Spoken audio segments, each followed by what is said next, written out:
मंत्री म्हणून मला ज्यावेळेस त्यांचं उपोषण सोडायला लावलं मनोज जरांगेंचं, त्यावेळेस माझ्या हाताने त्यांनी एकदा उपोषण पण सोडलं.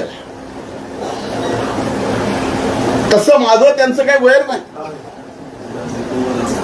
जीवनामध्ये कधीच 17 तारखेची सभा सोडता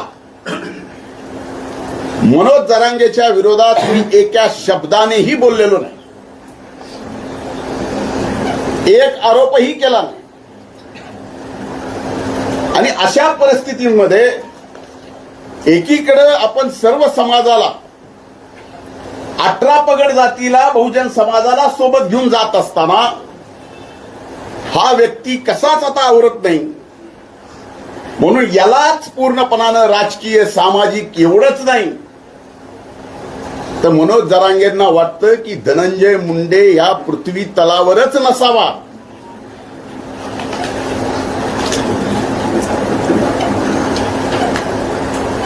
यासाठी ही धडपडा.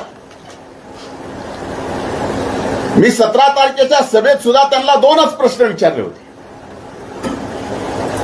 त्या 2 प्रश्नाचे उत्तर आतापर्यंत या ठिकाणी मिळालेले नाहीत. माझी विनंती आहे माध्यमांना की हे 2 प्रश्न पुन्हा एकदा आपण विचारा.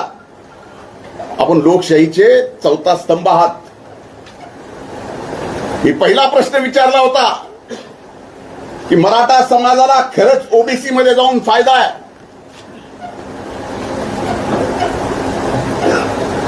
का ईडब्ल्यूएस मध्ये जाऊन फायदा आहे, आणि याचं खरं भरं 12.5 कोटी जनतेच्या समोर त्यांनी यावं, आम्ही येतो. महाराष्ट्राच्या जनतेच्या समोर एकदा होऊन जाऊ द्या की फायदा ईडब्ल्यूएस मध्ये, फायदा ओबीसी मध्ये. त्याचं उत्तर नाही आलं.